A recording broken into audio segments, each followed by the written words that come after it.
Good morning, good afternoon, and good evening. My name is David Meltzer. I'm the Secretary General of GVF. GVF is the world's only global trade association for the satellite industry. We've been around for over 20 years, engaged in advocacy as well as promotion of the industry.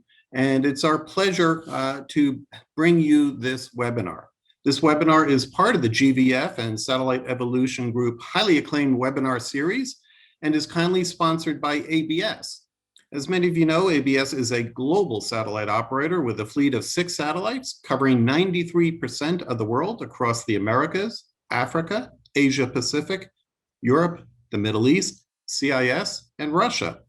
ABS also has a comprehensive state-of-the-art network of partner and hosted teleport facilities located across Europe, the Middle East, Asia, and Africa. So thanks once again to ABS for sponsoring this. So let me now turn to introducing our panelists. It's my pleasure to welcome each of them. The first panelist I'd like to introduce is Paolo Pastella. He's the Managing Director for Sales for the Europe, Middle East, and Africa region for ABS. And as I mentioned, ABS is a global satellite operator that offers a complete range of tailored solutions, including broadcasting, data, and telecommunication services to broadcasters, service providers, enterprises, and government organizations. Paolo has over 32 years of experience in the satellite industry with particular experience in the video sector. Next, it's my pleasure to introduce Riyad Al-Adali. Riyad is the CEO of The Angle, which is a satellite network services integrator that is becoming a leading provider of managed and turnkey VSAT solutions across the Middle East and North Africa for customers engaged in marine, military, oil, and gas sectors. Riyad has an MBA in finance and a BSc in avionics engineering. Hanif Kassam is the Chief Executive Officer of Intersat Communication Services, which is a company based in the UAE and operating in Africa. And the company offers a range of SATCOM services and satellite bandwidth provisioning. Hanif has over 2 decades of experience in the satellite industry with responsibilities that include operations, market strategies, and customer relations. Finally, it's my pleasure to introduce Ali Buffalo. Ali is the CEO of Nafan Technologies Limited, which is a company that provides custom design integrated technology services in over 40 African countries. Based in Kenya, Ali has over 20 years experience in the ISP sector in various leadership, sales, and operations positions. Let me now turn to what everyone I think joined in is to hear the perspectives of this excellent panel on a series of questions. And let me start off with a question for all the panelists. We hear a lot about all sorts of means of communication beyond satellite, whether it be mobile communication, fiber. I'd like to hear the views of all the panelists who want to talk about it. How are the capabilities of the space segment overall matching the bandwidth requirements of enterprises in EMEA and also South Asia? We're seeing tremendous growth, some of it generated by COVID, but tremendous growth in the appetite for bandwidth. How is the space segment dealing with the increasing demand for bandwidth? Who wants to go first in answering this initial question? Okay, Paolo, thank you for being the brave first one. So Paolo, take yourself off mute and give us your perspectives. Thank you. Thank you, David, and thank you for this organization, and thank you to panelists to intervene. I think it's an excellent group to discuss exactly these subjects. Regarding the question, I think as far as ABS is concerned, of course, I'm happy to give I would say, the landscape of our offering in the large region that we're covering here, the EMEA. We have coverage that is provided over 4 satellites. 3 degrees west, 61 east, and 2 satellites orbited at 75 east. And we have a substantial provision of capacity for this region that goes across KU band, C band, and KA, specifically over Europe and Russia. That is one of the key markets for us. We have over 1.6 gigahertz of bandwidth. Over MENA, 1.7. Over Africa, we have accumulated 2.5 gigahertz between KU and C. And even over the South Asian region, we are in excess of 500 megahertz, 600 megahertz actually. Now, how does that match demand? Well, I have to say the region that we're covering has different, I would say, a response to that. We have areas that are very much bandwidth hungry and remains as such. Areas that have been a substantial freezing, and areas where we've seen even some decrease. In the overall, I would say that certainly the area that has consistently been in demand has been the MENA region, where we also see the highest filling factor in our offering. This is, as in your panel specs says correctly, that there's a mix of I would say elements that make it particularly adapted to and demanding for satellite intervention, because you have remote areas and lesser present terrestrial infrastructure, mobility, conflict areas, and so forth. So you have a really large mix of components that make the area particularly suitable for satellite communications. Let me also add that clearly the pandemic has had double effects. On one side, on the consumer end, certainly with the teleworking and stay-at-home type of orders increased enormously the demand for bandwidth on internet connectivity. But on the other, on corporate projects and even institutional governmental projects, there've been quite a large freeze across the board.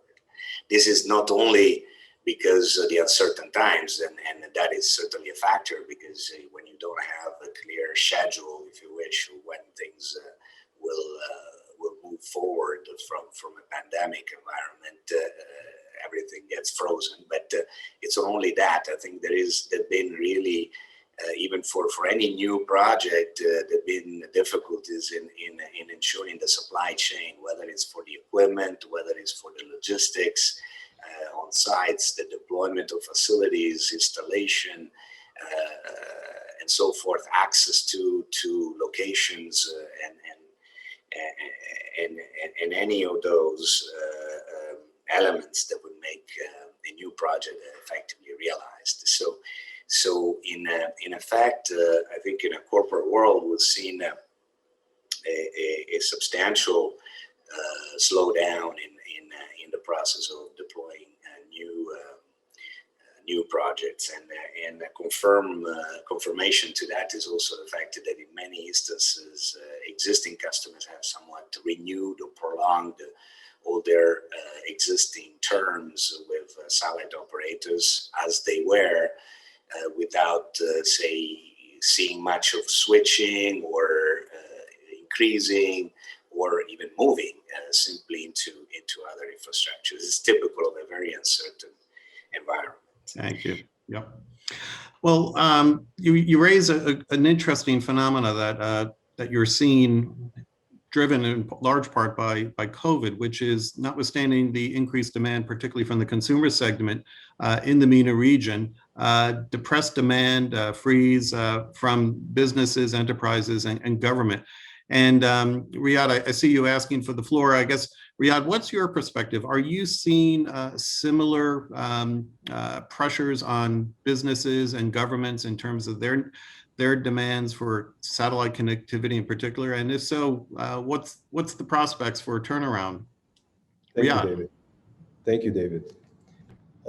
Yes, absolutely. There is a demand because of the COVID situation. But if I may go back a little bit to 2010, I remember I was attending a conference with COMSIS. And then after the boom of the satellite in the Middle East and Africa, due to the war and the development happening in Africa, so the satellite was booming at that time. But in 2010, the fiber optic and the other terrestrial form of communication start to roll out. So everybody was really concerned.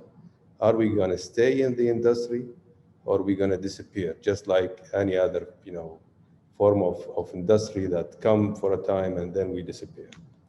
And I remember my friend Susan Bull at the beginning of the conference. She made a presentation and she said to everyone, said, guys, we have our own issues. We will have the latency, we will have the price, we will have other challenges that we, come with the industry as a package, but we will always be needed. And that's true. Till today, the demand has increased. The companies are still putting satellites, and there is a lot of service providers like us in the region day after day, new people and existing people upgrading their infrastructure.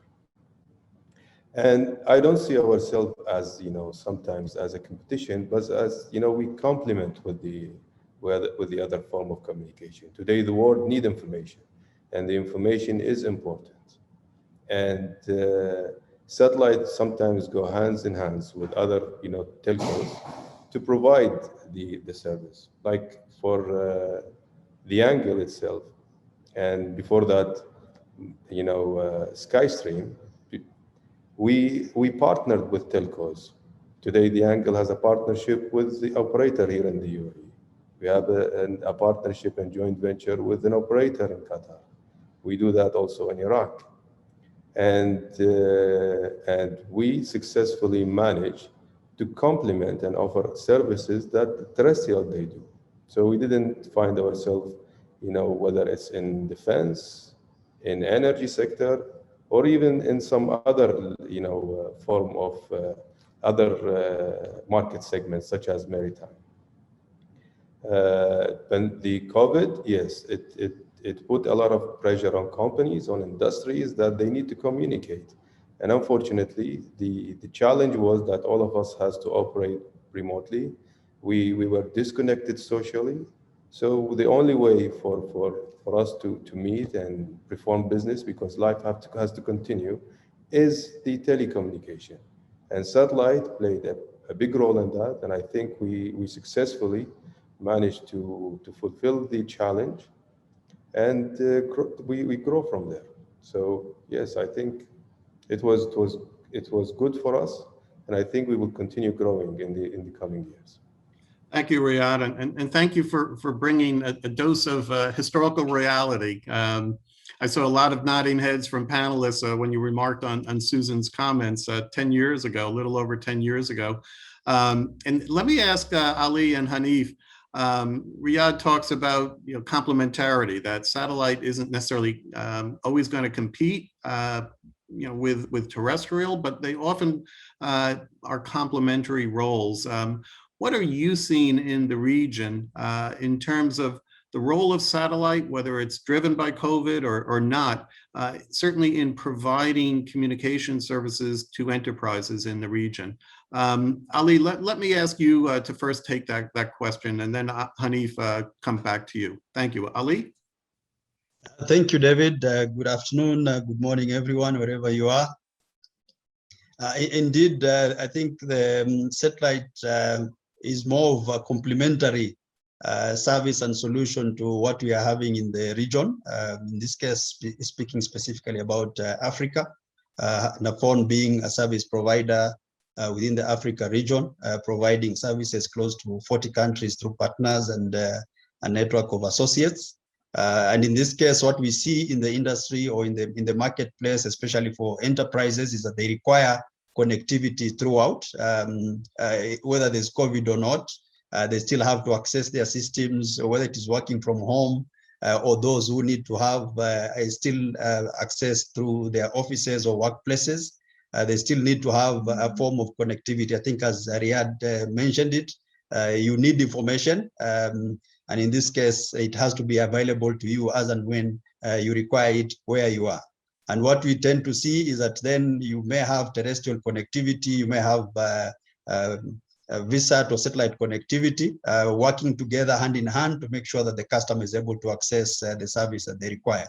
In Africa, I think we still have areas or markets or locations that are still very much unconnected. In this case, with terrestrial connectivity, so satellite then becomes the only option that these locations or geographies may have to connect to the rest of the world. You may have also areas where there's still fiber connectivity or terrestrial connectivity, but probably only relying on one route out of the country in terms of submarine connectivity. So in the event that there's a problem with that fiber connectivity, then the country is in the dark, so to speak. So again, VSAT plays its part in making sure that there's still very much connectivity for that. So for me, I think we see it as very much a complementary service. Yes, there's been a decline, I think, in some areas in terms of the usage of the service itself, but still there's a very much demand for it to make sure that at least the customers are able to access their applications, their services, and they can serve their customers as and when they require. Thank you. Thank you, Ali, and thanks for highlighting the fact that for enterprises, it's about connectivity, and they may be agnostic about what technology carries them, but when it comes to certain parts of the world, certain parts of Africa, but certainly regions outside of Africa, satellite is the only means of connectivity, and certainly in those cases, it's critical for businesses to maintain their satellite connectivity. Hanif, what's your perspective? What are you seeing in enterprises in the region in which Intersat is active? And what impact, if any, are you seeing from COVID? Hanif. Thank you, David. First and foremost, I think Riyadh and Ali have covered quite a bit of what I would like to say. But yes, most of the enterprises that we have in Africa are not those conglomerates as such. They are mostly small, medium businesses. And although they are small, medium businesses, they have multiple decision makers. And these decision makers are not usually all in one place. And because of that, there's also a higher risk of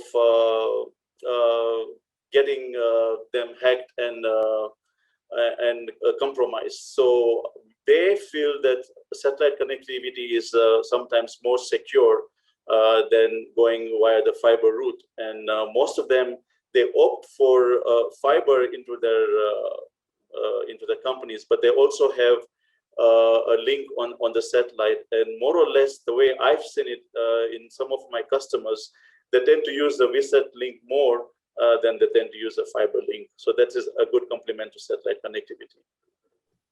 An excellent point. And Hanif, you've touched upon an issue that was actually going to be my next question. And I mentioned earlier that apparently the world is experiencing a day of internet instability. And you touched on security. And let me start with you, Hanif, but open it up to the entire panel.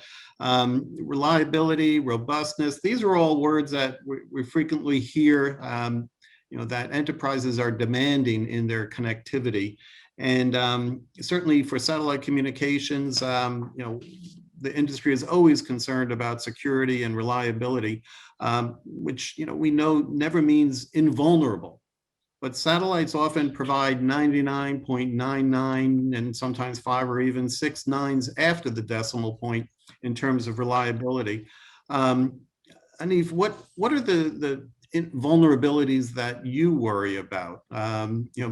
Are they the vulnerabilities with the satellite link, or are there other links? And what are your customers saying around vulnerabilities or insecurity? Hanif. Well, we try to get them as secure as possible. We have lots of appliances that we can use to make them secure.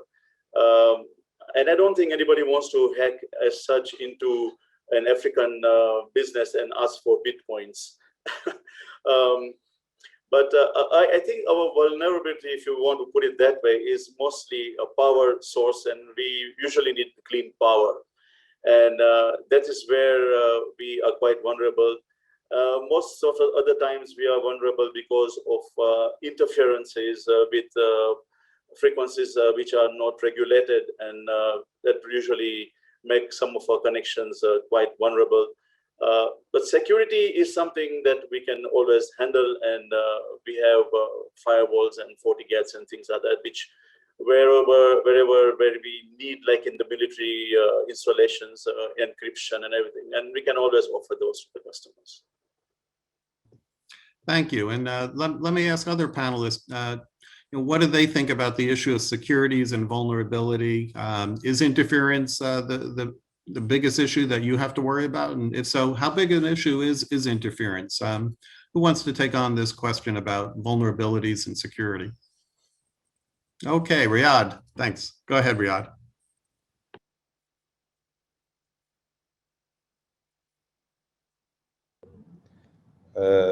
Yeah, sorry for that.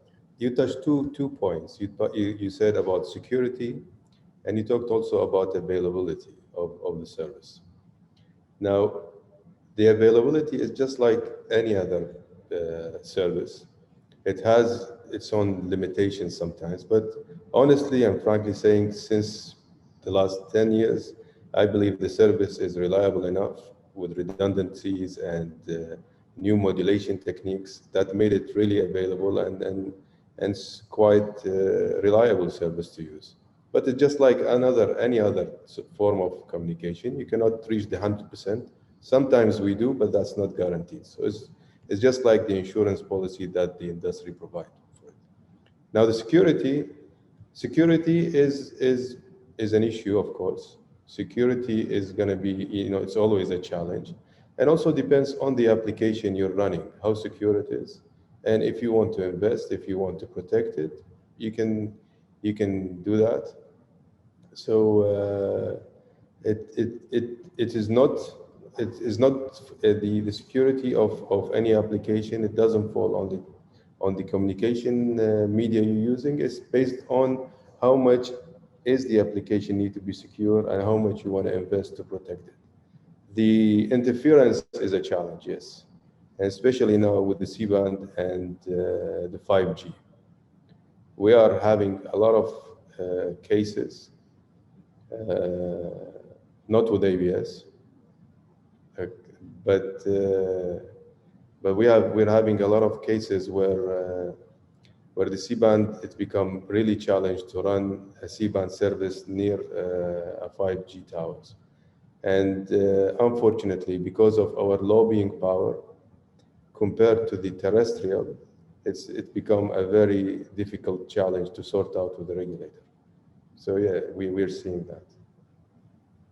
Thank you, Riyadh. And you've highlighted an issue that's near and dear to my heart, which is the risk to long-established, often very critical to whether it's businesses or government communication services in the C-band, and the very real, not just risk, but the reality that the increasing number of 5G services are causing interference in nearby C-band antennas.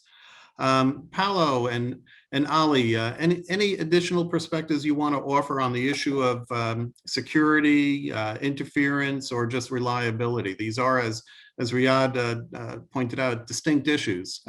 Paolo or Ali, anything you want to add? Ali, let me go to you, and then Paolo. Ali. Okay, thank you, David. I think I'd like to probably take a slightly different tangent to it, not very far off, but I think for us, probably there'll be some learning that we need to take as 5G becomes prevalent in the markets. I think in Kenya, for example, it's still testing a few sites. We've not seen the reports coming out as to how this is likely to affect the landscape in general.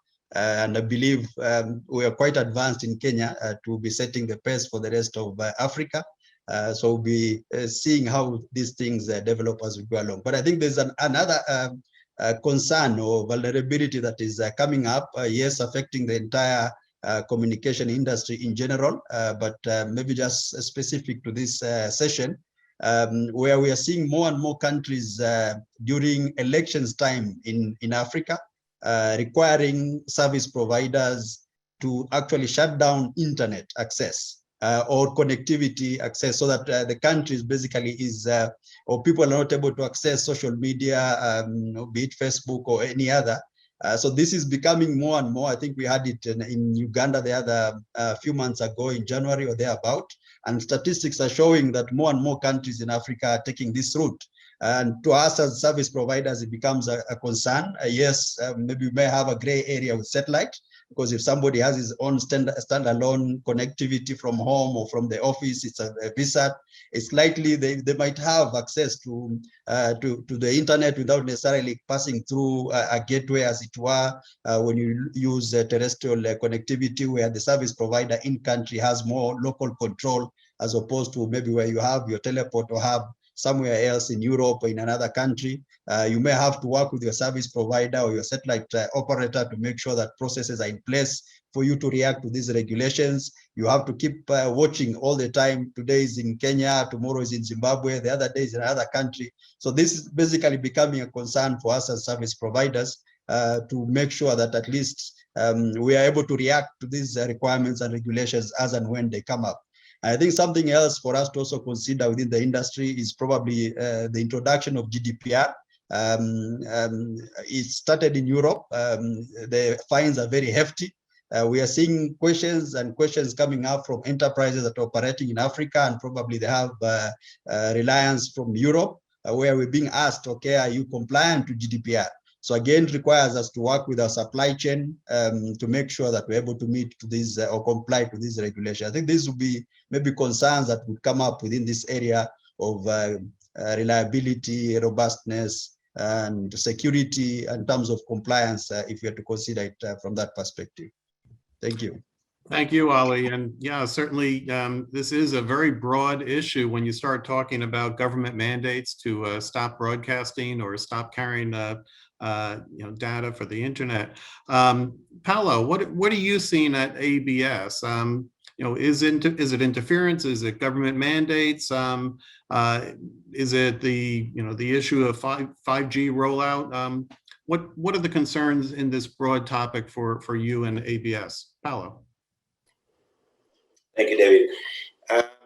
Yes, I echo a bit what Riyadh was saying, that indeed the lobbying power of satellite sometimes is not as important, as strong as it could be for other infrastructure and communications, and therefore we get impositions on frequencies rather than I would say compromises. Nevertheless, I think we're still on C-band. We have still good operation at this stage. We operate through teleports that have radio frequency environments that are very, I would say, very aseptic and not interfered with 5G. When it comes to gateways, of course, into the internet, we have solutions that can allow to go around, in some instances, the problem. But we obviously we cannot hide the fact that certain bands will be difficult in the future, in the coming, and depends, of course, in the location specifically where they will be operated. I wanted to touch base on a couple of items that were raised also, because I think we ought to also, I would say, spend good words about satellite when it's strong and robust.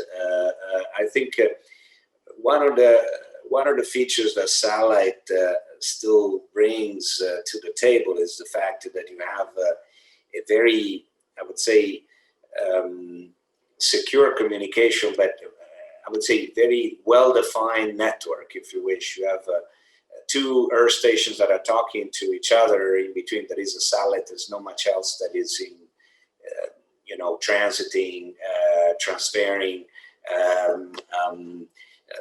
modifying your signal, and so forth. In today's world of communications, you're seeing cascades of networks, data centers, transit points, cascade of multiple operators, especially on terrestrial systems, that often the customer doesn't even know who is actually responsible at the last, the actual physical layer that is transporting your signal. You have a multitude of intermediaries in between that hardly know what's going on.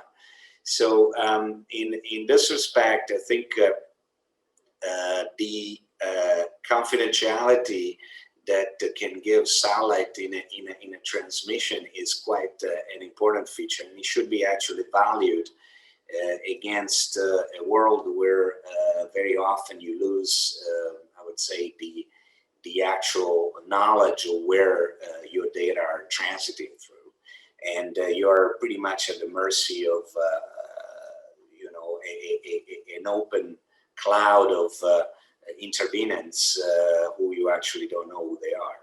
And this is not to say that the enemies are there and we are all the good ones, but I'm saying I think satellite can bring these features to the telecom world, and it can be leveraged into the confidentiality and the security of transmissions, and make sure that this is maintained. Thank you, Paolo. Excellent points about the reliability and the value of satellite when we are talking about security and of communications. ABS is a global satellite operator and offers satellite capacity to media, enterprise, and government customers. Our fleet connects 93% of the world's population across 180 countries. We provide cost-effective solutions, including video distribution for broadcasters,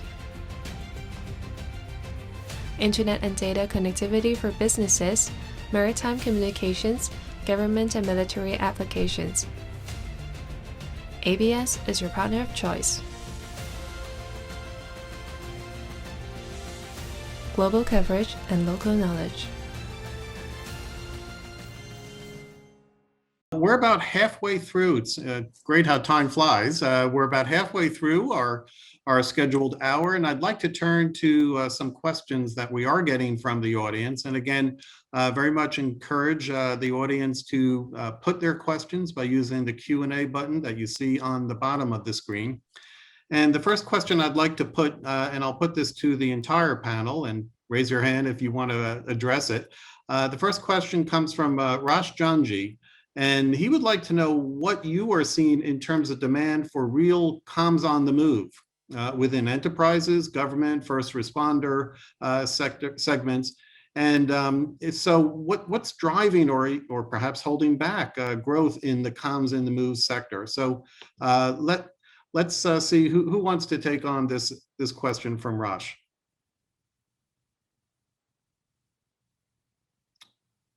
Okay, Riyadh, thanks for taking it on. Over to you, Riyadh. Well, it's great to hear from Raj, and it's not a very innocent question from him. Yes, there always will be an increasing demand on the comms on the move. I believe technologies today has overcome many challenges. They're packaging it very well, and I'm working we are working with many manufacturers. One of them is Raj, with a new application that we never thought we can do, and thanks to the new antennas that's available in the market, the way that they are packaging it, the way that they overcome the previous challenges we have, the reliability of those antennas, and it's happening. Yes, there is a lot of increase in that demand. Thank you. Anyone else want to address this question before I turn to another audience question? Okay. So another question comes from Jonathan Lee. And Jonathan is saying that in contrast to fiber, which normally takes weeks or even months sometimes to restore once fiber is cut, satellite, one of the great advantages of satellite is that it can be quickly deployed, especially using auto-pointing VSAT antennas, writes Jonathan. And Jonathan's asking, does anyone have experience using satellite to back up cellular backhaul? Does anyone want to take on that question about using satellite links to restore cellular fiber backhaul?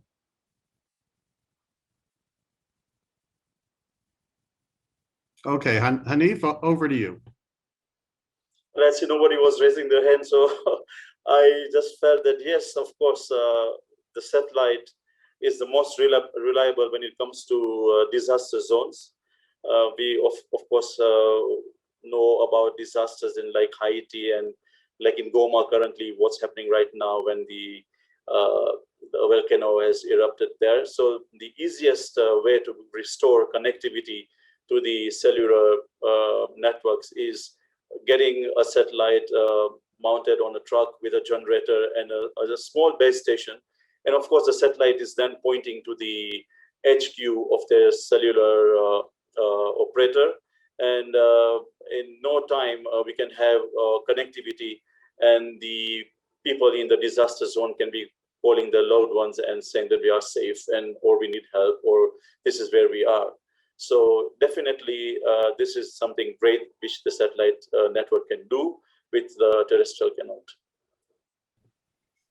Thanks very much, Hanif. Another question, and this comes from Imran Yusufani, and it's addressed to the whole panel. And the question is, how good is the current ground segment technology to cope with increased demand of bandwidth, especially when talking about VSAT as a backup service complementing the high-speed fiber link? What do you think is the current technology sufficient? Is it fit enough to support high bandwidth demands? Or do we really need a technological leap in the ground segment? So anyone want to offer a perspective on ground segment? Riyadh, please. Riyadh, there you go. I believe it's quite good for now.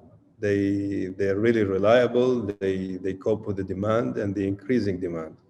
But the question will be, when all those new LEO satellites will be launched in the sky, will we have the technology that can handle such huge bandwidth with a lot of challenges in the technology? That's a question that all of us in the industry, and I believe me and Paolo, we discussed that, a week ago.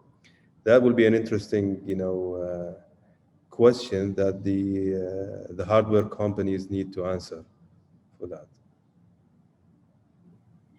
Thank you, Riyadh. Other perspectives on the ground segment, and Riyadh is raising one of the questions that I was hoping we have time to get to is, there's a lot of buzz, certainly in the popular press, but also in the industry, about the emergence of the low Earth orbiting, the LEO systems, and certainly that's creating opportunities. But what is everyone's perspective on the ground segment? And does anyone want to take the issue that Riyadh raises, which is the emergence of the LEO systems, which will and are placing thousands of satellites in low Earth orbit? Paolo. Yeah, certainly it's a big subject and fascinating subject. First of all, let me say that my personal feeling is that it's good for the industry to see new ventures, new innovation coming in, and I think whether all this constellation will see the light and will be successful or not, I think they will certainly bring a wave of new technologies in the marketplace, in the services, which will be very very constructive, very helpful for the whole industry. Now, having said that, the perspective that I have on these constellations is the one of saying that, that there are certainly a lot of challenges still to be, I would say, minimum to say, to be clarified. There is a technical operational challenge, how to manage and fly thousands of satellites in multiple planes, orbital planes, and how to avoid that they hit each other, how to ensure that they maintain stability and service quality, service grade provision to the consumers. There is a regulatory matter with respect to the frequencies, the interferences with those, with other satellite systems, including GEOs, but also among themselves, and with the terrestrial setups. I mean, there's quite an extensive area there that again is not clear to me, and will need the further, I would say, information to explain the developments. But assuming that all these challenges will be somewhat overcome, these constellations remain very costly and are certainly, from a financial perspective, big question marks. And now, in some instances, some of these constellations will be not necessarily serving the purpose of the constellation per se as a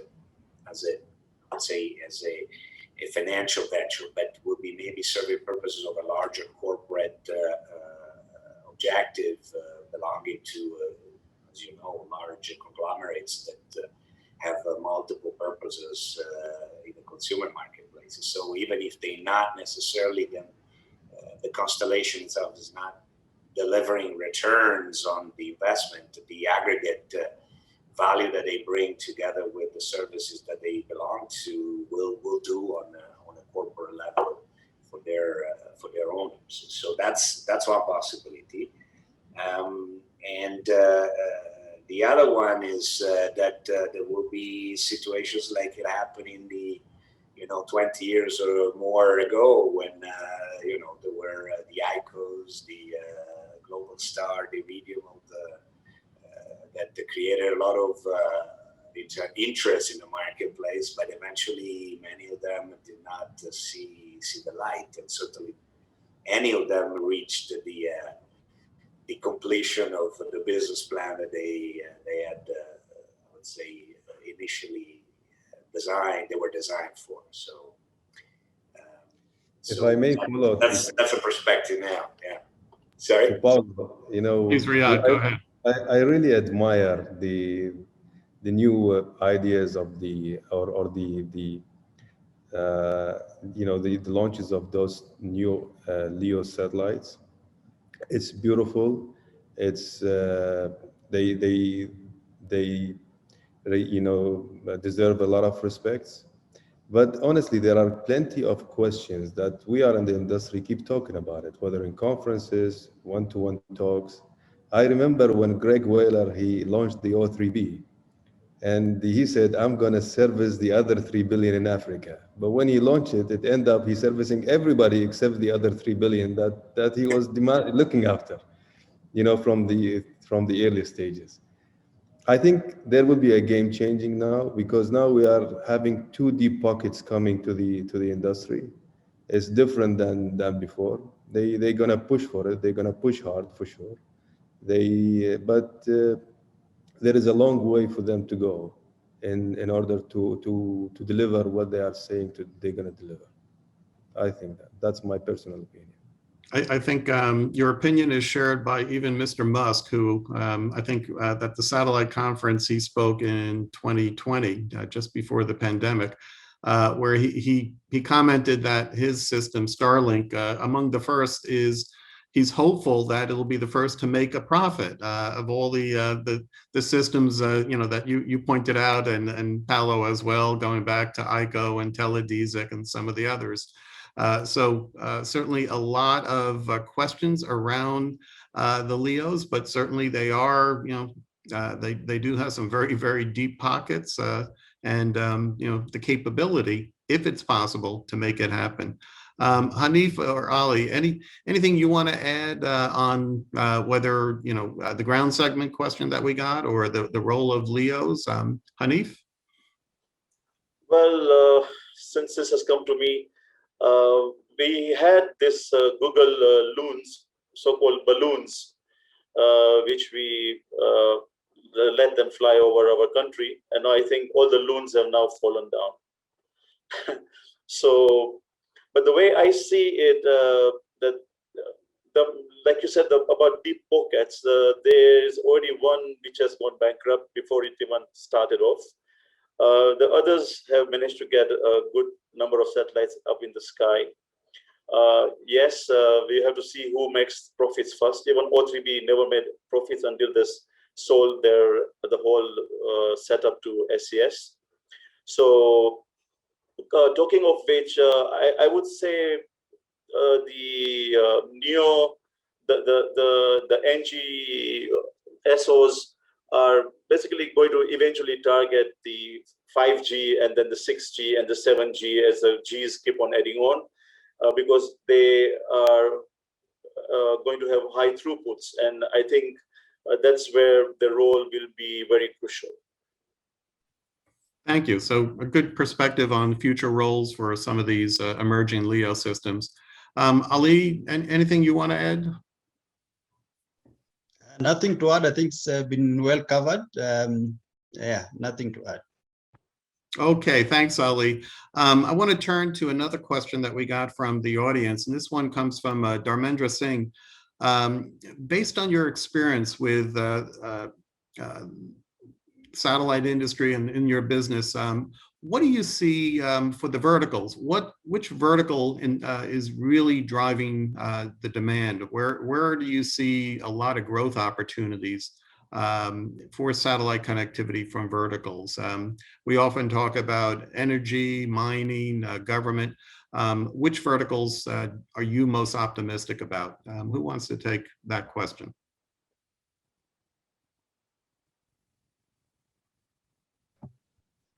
I will.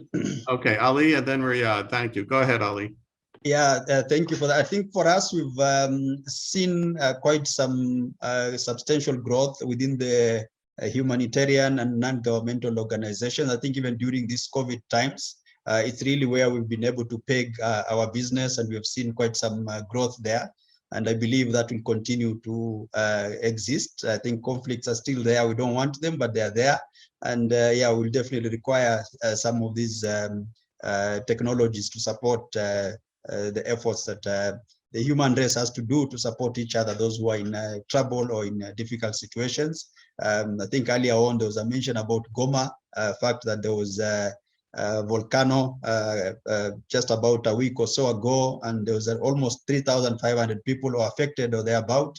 And again, you require systems or communication systems to be able to support some of these situations that occur. So yeah, that's why we have seen growth, and we believe that we will continue to grow in that area as well. Thank you.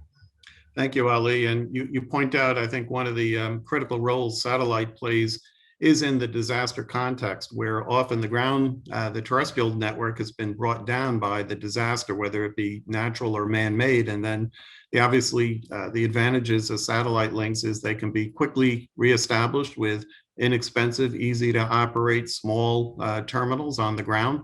And certainly to mount an effective disaster response, communications is critical. So thanks for bringing that out. Riyadh, I think you're asking for the floor on this question as well. Ali, he well covered the subject, but this is an era of information. The information, it becomes so crucial, so important that everybody is in need of it. And every day this information is getting bigger and bigger. I don't think we will see any vertical is going down. I think all of them, they're gonna go up. Broadband is gonna consume a lot of the capacity that satellite has, and other vertical as well.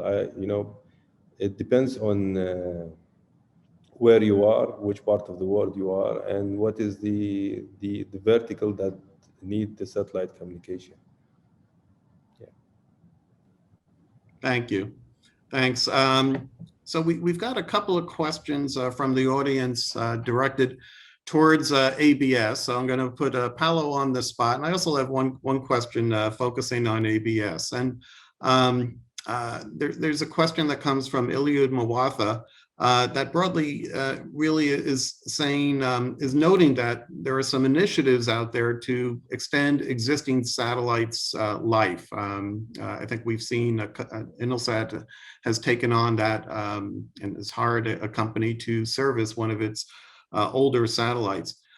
Is that something Iliud is asking that ABS is considering as a way to possibly compete? He's writing with low Earth orbit satellites. That's one question. And then we have a question, anonymous question, very open-ended. How flexible is ABS in supporting its partners in the region to grow within this changing environment?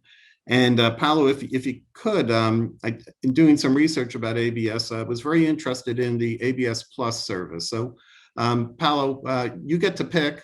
You can address one or two or all three of the questions relating to extending existing satellite lives. Is that something you're looking at?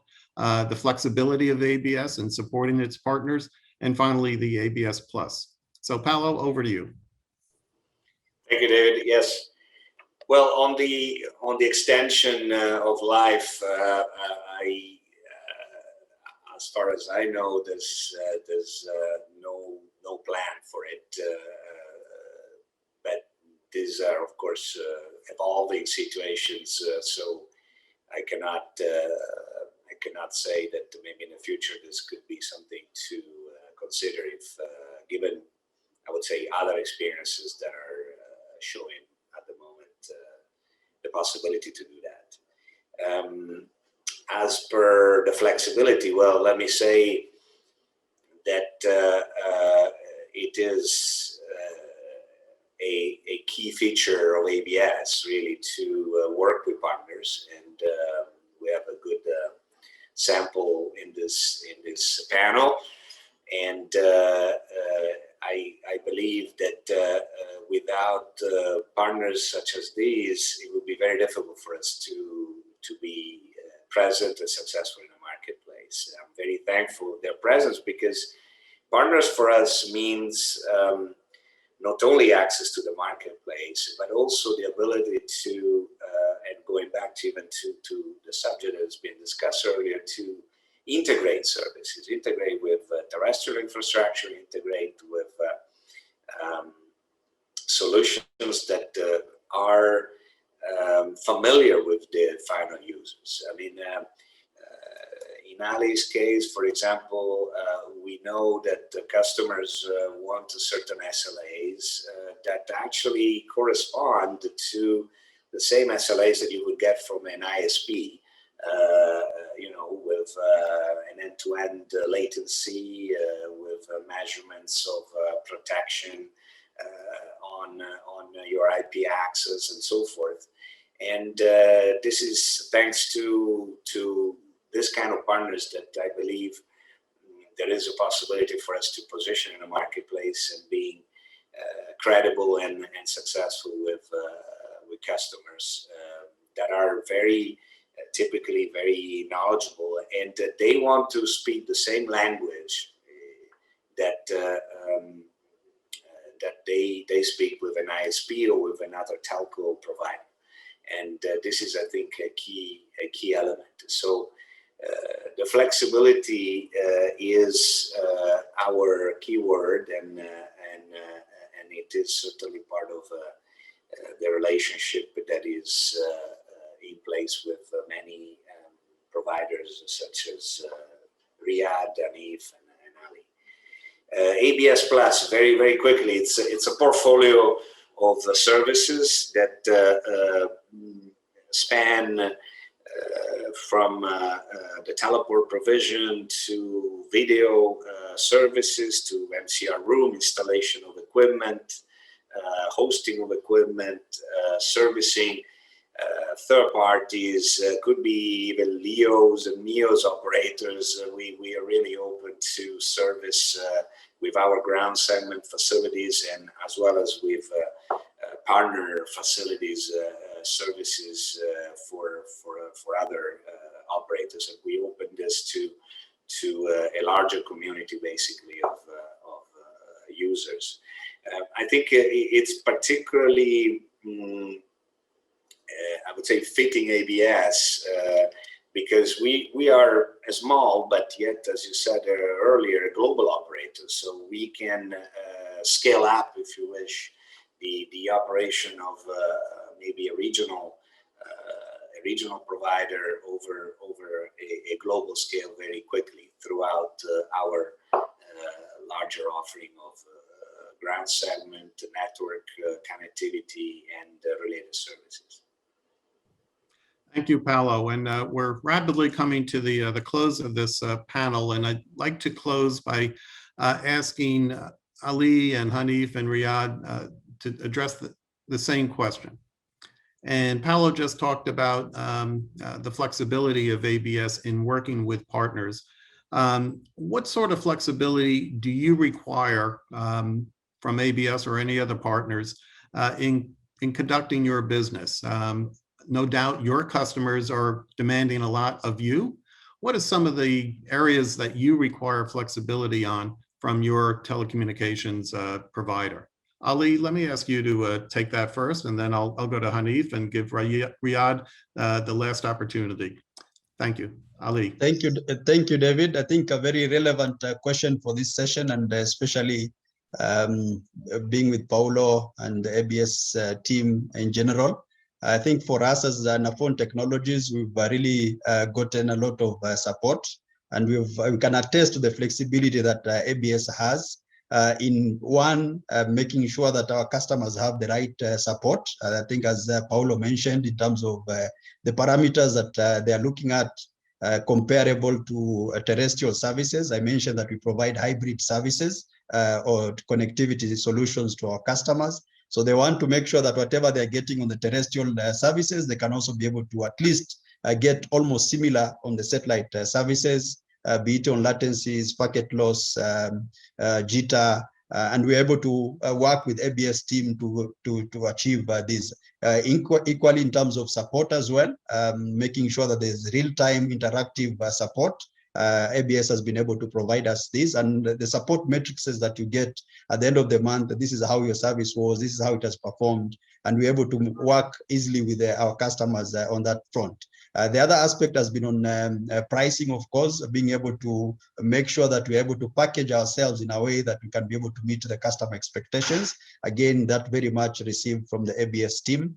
And the other bit is in terms of what you call bandwidth on demand type of solutions, where the customer says, okay, today I'm not using this satellite connectivity or VSAT connectivity because my fiber network link is working, but tomorrow I want to be able to use it in the event that I have a fiber break. And we're able to work again with ABS to make sure that we have the right solutions, the right packaging for the customer to be happy. So for us, I think it's really been a good journey so far with the ABS, and we believe there's even more that we're going to get. So I can attest to the flexibility that ABS has provided to us. I hope I've not taken much of the time, but yes, we can attest to that. Thank you. Thank you, Ali, for excellent testimony for the flexibility of ABS, and very much appreciate, I'm sure. Hanif, what's your experience in terms of how you look to flexibility from your providers? Because your customers are demanding of you flexibility. Hanif. Yeah, definitely. I think the key word is not only flexibility, it's also adaptability, which ABS has got. They have partnered with us in several symposiums which we have conducted here in Kenya when the days were fine and good. We had one in a local hotel here. And I thank ABS for sponsoring that event. I think it was called Empowering Africa Satellite Summit. And I think Intelsat is very fortunate to be a strategic partner of ABS because we have a local teleport with ABS. And with that, we can give the customer the local centralized services based in Africa. And we have also local peering to the CDNs here. So the traffic did not leave the African continent to give the customers the social media accesses which they would normally have done previously. So customers are happy with the low latencies they get when they go for social media.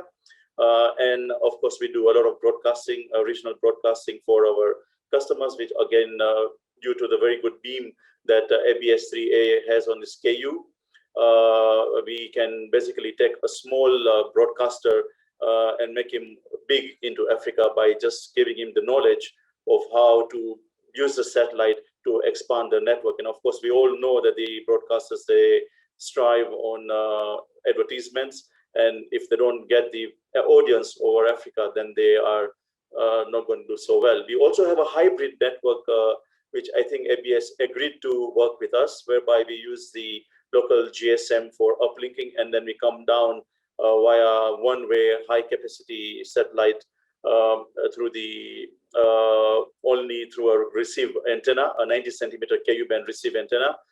ABS was very open in us trying this out, and I'm glad to say that it has worked.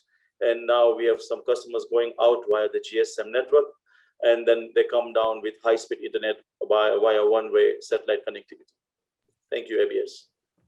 Thank you, Hanif, for continued testimony to the flexibility of ABS. Riyadh, you get the final word on this topic of flexibility before I give the closing remarks. Riyadh. You know, David, in the business school I'm following, there is a partner and there is a seller. The seller, I buy from them if it's one time or if I'm forced to do that. But the partner is where you feel that their main concern is to grow their business by supporting the other side. And this is by listening to their partners, listening to what is the market needs, and then they adapt to it. And ABS so far successfully managed to respond to all our market needs. And that's why in the past 3 years, and Paolo and his team knows, we've been always going back to them. In many cases, they had the first right of refusal because of the support we are seeing from them. And we're very happy with them, and we thank them for their support and their flexibility. And thank you. That's what I can say. Thank you, Riyadh, and for the testimony on what a true partner is like, and the fact that ABS is a true partner. Well, that does bring us to the conclusion of this webinar. I want to thank all the panelists, and also, of course, thank ABS for sponsoring the webinar. We will be providing answers to the questions that came from the audience that we did not have time to get to. Do look for that to be posted on GVF's website next to the video, which should be in the next day or two. You will be able, as I said, to watch a video of this hour-long webinar. And I would like to invite audience members to join us at the next webinar, which is going to be called Antennas in the Goldilocks Zone. We did get a question about the ground segment, and we will be going a little more detail into the ground segment on Thursday, June 24. That webinar will begin at 10 a.m. Eastern, US Eastern, or 3 p.m. UK, and registration is open now. So once again, I want to thank our panelists, our sponsor, and of course, our audience from around the world. Thank you all. Bye-bye.